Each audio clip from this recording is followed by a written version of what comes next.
तमाम देखने वालों को अस्सलाम वालेकुम। ये एक प्लास्टिक के पीस से मैंने एक कमीशन आया था काम का, उससे मैंने ये फाइबर के पीस निकाले थे सिलिकॉन के मोल्ड में से। उसके मेरे क्लिप्स भी हैं, उसकी वीडियो तो नहीं मैंने अपलोड की। तो आज मैं इस मोल्ड के अंदर प्लास्टर ऑफ पेरिस में कास्टिंग करूँगा। ये सिलिकॉन का मोल्ड है जो इस बर्ड के ऊपर से उठाया हुआ है, और इसके पाँव क्योंकि इस डाई में नहीं निकलने थे तो इसके पैर अलहदा से उसकी सिलिकॉन की डाई बनी हुई है इसकी। अब ये दो मोल्ड है मेरे पास, इसकी बॉडी का और इसके पंजों का। तो अब मैं इसके जो पंजे हैं क्योंकि बहुत बारीक हैं, ये तो मैं फाइबर में ही निकालूंगा रेजन के अंदर, और इसकी कास्टिंग हम करते हैं प्लास्टर ऑफ पेरिस के अंदर।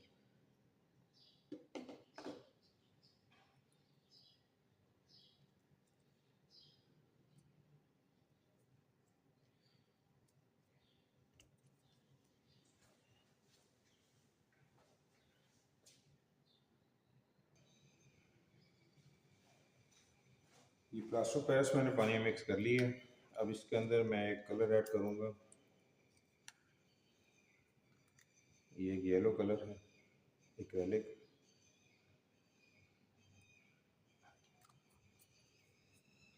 ताकि हमारा पीस कलरफुल निकले।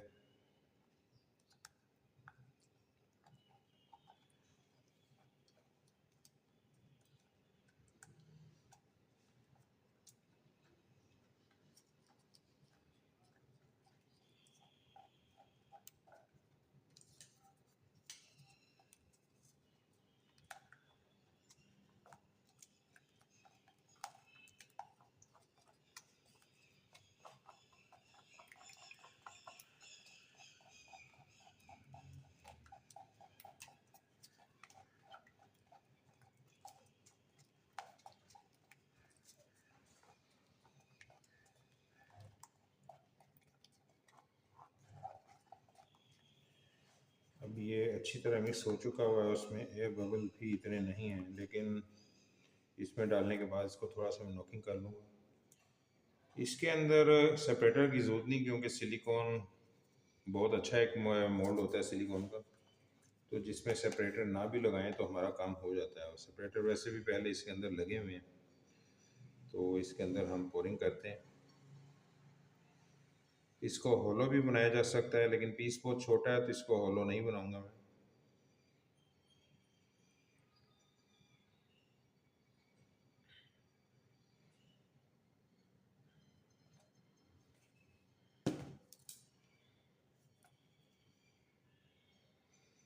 इसकी जो बारीक चीज़ें हैं, पीक है या टेल का एरिया, वहाँ पर एयर बबल ना रह जाए इसलिए उसे मैं स्टिक के साथ वहाँ बना रहा हूँ।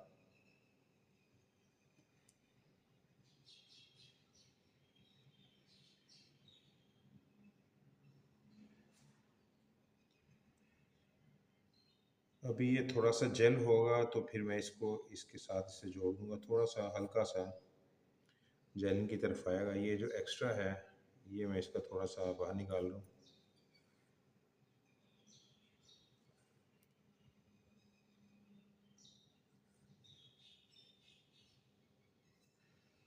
जैसे ही थोड़ा सा ये जेल होगा, क्योरिंग की तरफ आएगा प्लास्टर ऑफ पेरिस, तो इसको मैं मोल्ड को आपस में जोड़ दूंगा और ऊपर से रबर के साथ से बंद कर दूंगा। इसमें इसकी क्योंकि टांगें काफ़ी बारीक होती हैं, तो यहाँ पे एक वायर का टुकड़ा दूंगा मैं, ताकि डीमोल्ड करते हुए इसकी पैर ना टूट जाए। इसके अंदर एक एक छोटे वायर के टुकड़े दो रखूँगा मैं, ताकि हमारी चिड़िया की टांगें सही रहें।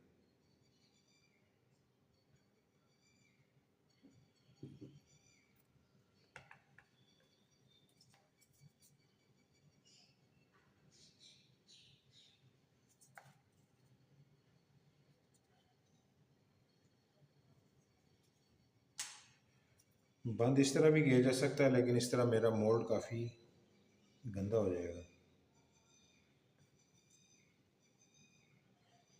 कुछ जगहों पे प्लास्टर ऑफ पेरिस स्लिप हो जाएगा, क्योंकि अगर ये प्लास्टर ऑफ पेरिस का मोल्ड होता तो फिर तो मैं इसे होलो बना देता।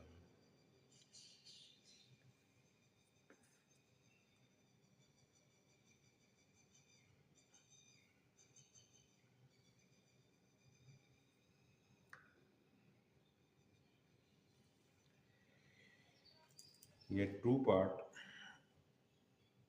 मोल्ड है ये मेरा।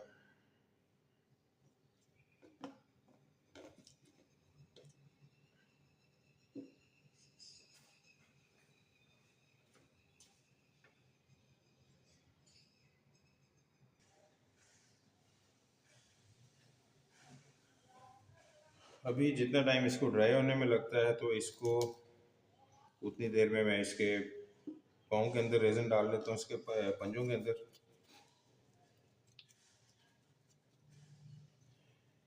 ये थोड़ा सा ब्लैक कलर में मैंने रेज़न जो पहले से बना हुआ था मेरे पास वो लिया मैंने। अब इसकी फिलिंग करते हैं।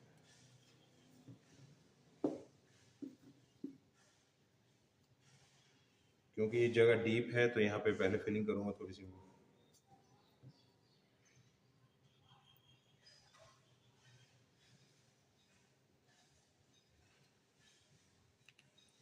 मटेरियल थोड़ा सा हमेशा ज़्यादा ही बनाना चाहिए,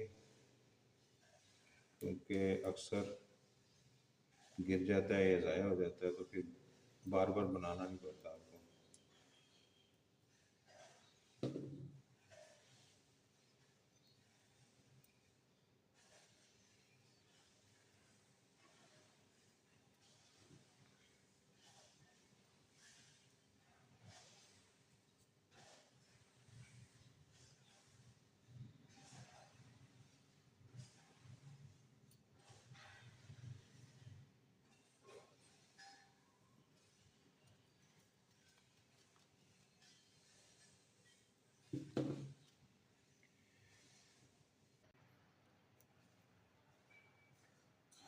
ये अब हमारा मोल्ड ड्राई हो चुका हुआ है और ये पीस भी जो फाइबर ग्लास का हमने रेज़न में निकाला था उसके पंजों का पहले इसे खोल लेते हैं।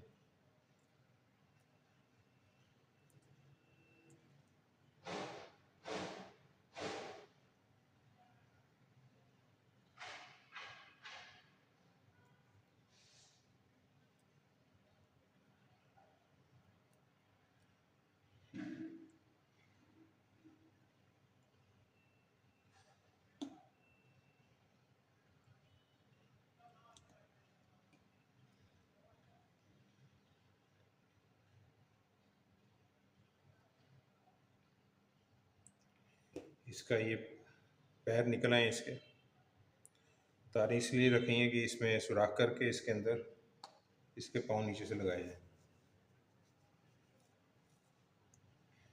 अब हमारा मोल्ड की बारी है।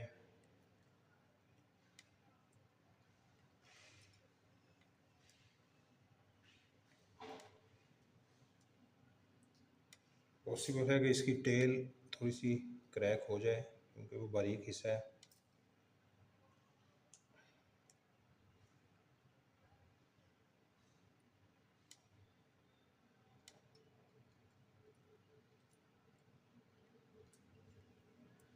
बच गई।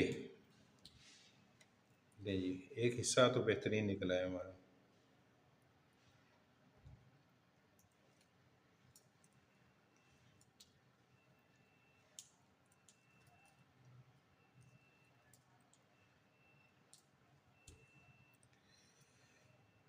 ले जी, माशाल्लाह हमारा प्लास्टर पेरिस का पीस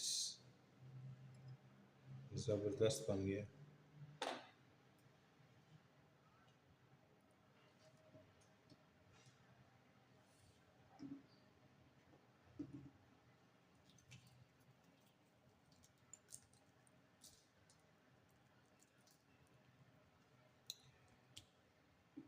ये रहा हमारा सिलिकॉन का मोल्ड और ये हमारी चिड़िया बर्ड हमारा बेहतरीन निकल आया, उसकी डिटेल पूरी निकली है परों की।